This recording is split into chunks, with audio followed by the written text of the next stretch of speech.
back for the second part of our vlog video here in the International Conference in China. Hi, we're now here in Chongqing. So, starting from Chongqing Day, doon kami dumating from Shanghai. And then, nag-drive kami ng train. And then, magta-transfer kami sa Line 2. And look, ito yung nadadaanan namin. Dito na. Ayan na. Bababa pa tayo.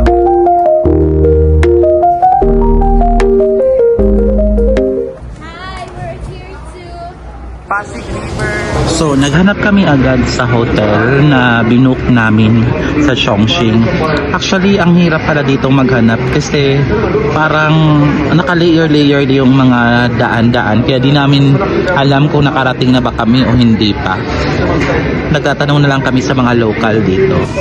Napaka-confusing ng mga daan dito yung yung mga location ng mga hotel.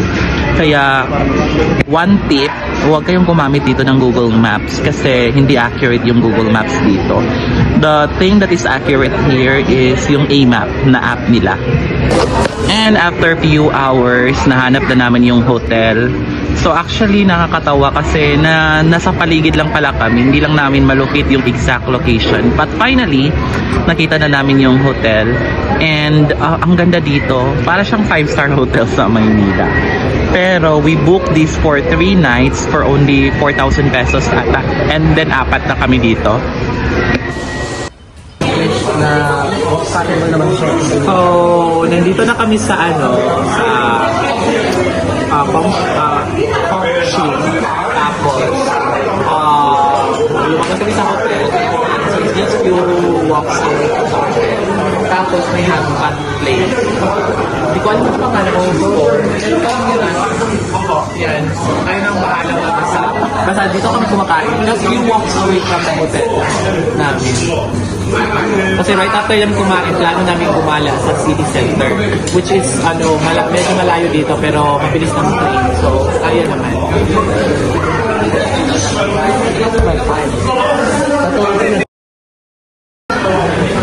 And my official photographer. Ano yan? Ano po?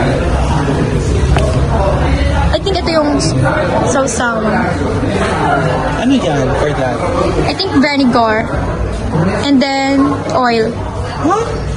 Grabe yung translation ko ha? So ano to?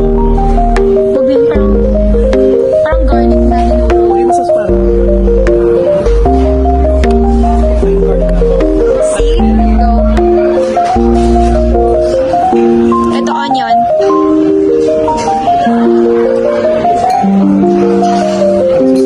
Okay, yeah. Yes, oyster. Yes. May halo na yung sesame seeds.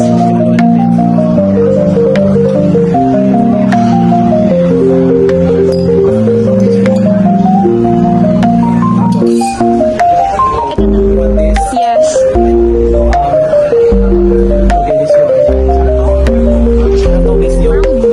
Vinegar.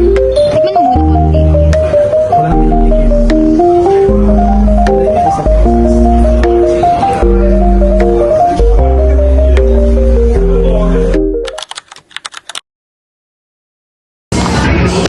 And after ng dinner namin, we took a taxi cab. Bayad namin doon, hindi ko makakalimutan. That's 120 pesos and nakarating na kami sa isa sa pinakatuktok ng Chongqing. So, ang tawag dito is Chongqing Tea House. Yun lang tinype ko sa app nila para yung taxi cab app nila. Tapos nakarating na kami. It's an overlooking coffee shop. Makikita mo yung mga city lights doon. Okay, so excuse me. First night namin dito sa Chongqing. And then after namin nag-dinner, we decided to tour around places. So first namin pinuntahan ngayon is Wang Yan. So nasa siya pala, hindi namin alam. nasa bundok pa pala siya. Kaya kanina parang struggle namin kasi yung paakyat na yung sasakyan, parang natakot kasi kami. So we decided to pull over. Tapos doon kami bababa para aakyat na lang dito. Okay naman siya, safe naman pala. Madami ang pumupunta dito. It's just that, pa-close na kasi siya nung nakarating kami. So ito yung place. So overlooking siya sa city. Kanina kasi, sobrang kapal ng fog. Kasi parang umaambon. Sobrang kapal ng fog. Di namin alam na may mga building pala dyan. Akala namin buwan na tabunan ng ulap. Alam mo, Yun pala mga Mandalas building to. siya. Ayan. There. And we ordered drinks. Yung drinks namin is 80 Chinese yuan per head. Tapos unlimited na siya na may mga fruits, may mga yung mga ganito, crackers, may mga candies, yan. Unlimited siya. Pati yung drinks unlimited din. So if you're coming here, you should try this place too. Maganda siya. Hindi namin na-explore yung buo kasi malawak naman pala siya. Dito kami sa isang store na ang pangalan niya is Crash. Ayan. Crash ba? Parang lang yan. Kahit lang yun eh. Hindi ko alam eh. Dito na siya. Pag mo na kaya si sir. Just have to explore na lang. Yeah. O yung kanina may store dyan eh. Na-close na din sila dyan. Yan. Ba't parang maliwanag? Parang maliwanag sa camera. Tapos madilim. Tingnan mo, di ba? True. Tapos may nag-close na din yung baba. Sa kapila, okay pa naman. Yeah. 11:30 Okay pa naman siya. So, poproblemahin na lang namin paano kami makaka-uwi.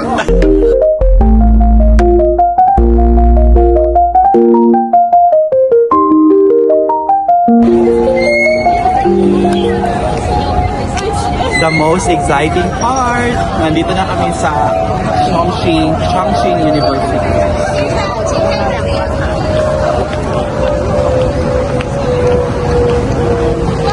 Ang saya. Feels like dito talaga kami. Charing. Ganda eh. Pero kumain pa kasi kami kanina pagdating namin. Hindi pa kami nakapasok. There. Paano tayo makapasok? I don't know. Baka may guard. Oops, may problema. Hindi kami pinapapasok sa Chongqing University. Wala daw kaming record. So, what we did is kinontak namin yung organizer. Yun pala, naka-record kasi sa amin differently na ang mga Chinese names. So, yun, hindi kami na-recognize until nagpakita kami ng passport and so on until finally nakapasok kami. And it took like mga siguro 30 minutes din yun. So, andito na kami sa university, nakapasok na. Nakalusot. Charot lang, makalusot lang tayo, may credential tayo pagpasok. Yeah. Wow.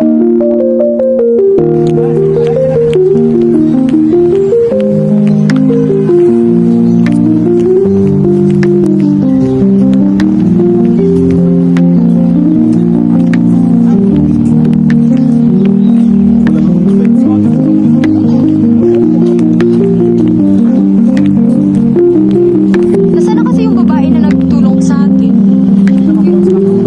Si English Sarah.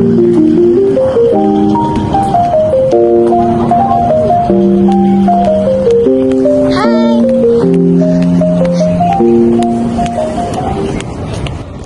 So this is our surroundings. May pag-gate-gate, no? Yes. Very strict yung gate nila kasi may face gate. May face code. And another problem, after nalampasan namin yung first problem sa pagpasok, yung next problem namin is hanapin namin yung yung college mismo kung saan doon gaganapin yung conference. Actually, I think magkaiba yung mga names nila dito sa names na natanggap namin kasi it's an English name, di ba? So, yung iba pa naman nahihirapan sila sa English communication. So, kailangan namin ng translator. Buti na lang, nakapagsunduan naman ni Eman. So, dito na kami sa loob ng university. Papunta kami sa School of Microelectronics and Communications Engineering.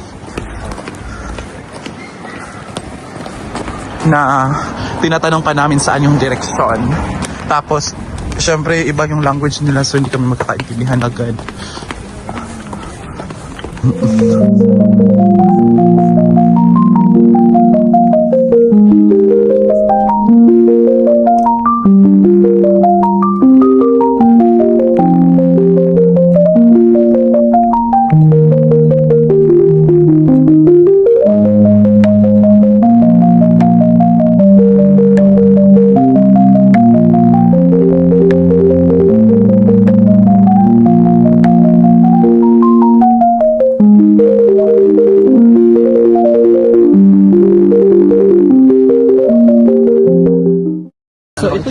library ng Chongqing University. From there, tapos ganyan. Yun yung main entrance.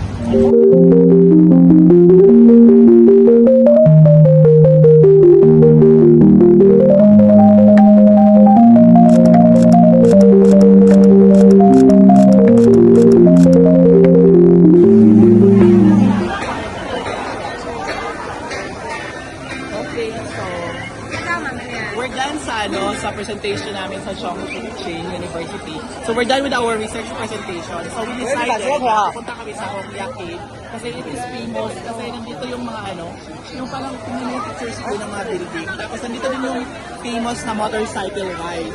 So I think papatulan namin yung motorcycle ride later. Okay. The Hongyadong District wherein nandito yung Hongya District Cave. Yung as in super mataas siya na parang cave na parang may building sa gilid. Tapos doon kami aakyat sa building na yun, naka-elevator hanggang marating namin yung tuktok ng parang mountain na yun. Yeah, ganyan dito sa Hongya Cave. So ang daming turista dito. So if you're coming here in Chongqing, you should visit this Hongya Cave.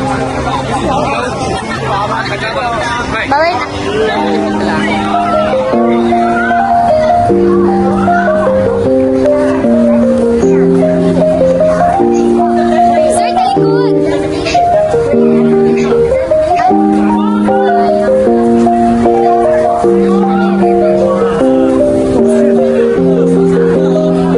Ito yung sa Binondo.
naratingan namin yung tuktok ng Hongya Cave.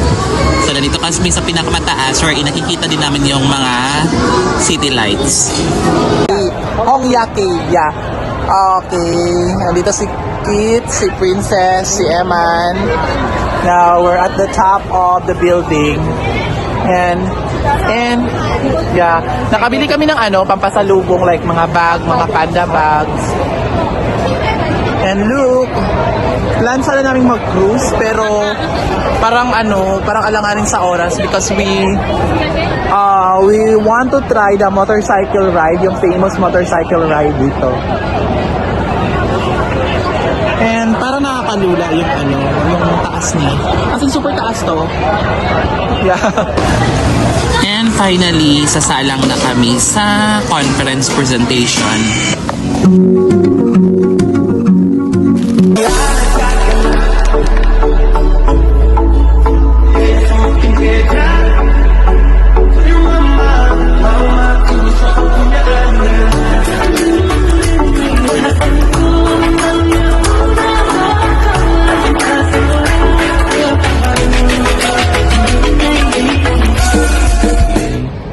Hi. So, tapos na kami sa presentation namin. So, palabas na kami para gumala. Yeah. Tapos na kami sa presentation. Let's Okay, so dahil tapos na kami sa presentation, gumala kami dito sa party district ng Chongqing. Ang tawag ko parang Lian district. Here. So, kung mapunta kayo sa Chongqing, you have to visit this place kasi marami siyang kainan, food trip, pwede ka din makapag-shopping. Shopping dito, makabargain-bargain ka dito. Madami dito inuman, kainan, coffee shop. Actually, mahaba siya, doon pa doon. Okay, right after the presentation ulit, then the next day, gumala kami dito sa famous street sa Chongqing para tumikim ng mga maraming pagkain kasi famous daw to sa mga maraming pagkain eh. Tapos, we also tried the milk tea nila.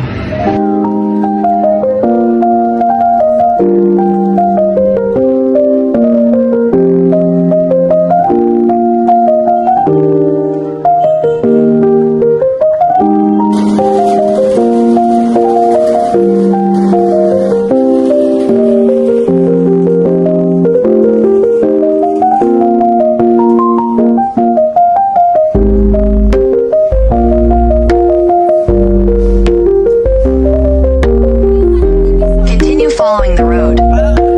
No, yan iba yung old town.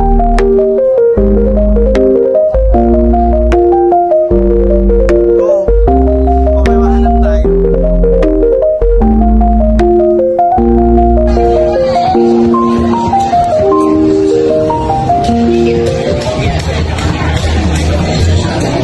So we're here sa Chongqing Party District.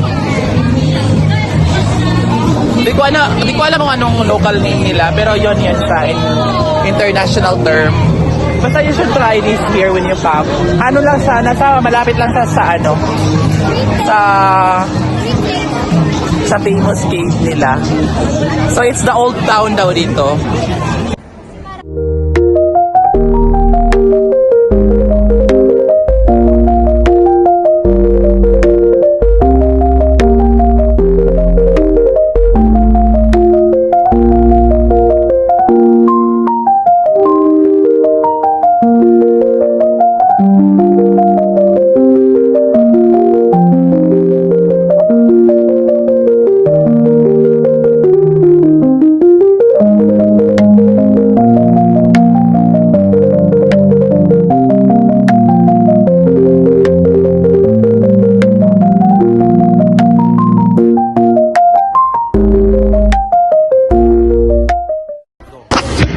After days of staying in Chongqing, kailangan na naming umalis. So, nasa airport na kami pabalik sa airport ng Chongqing, pabalik na kami sa Shanghai.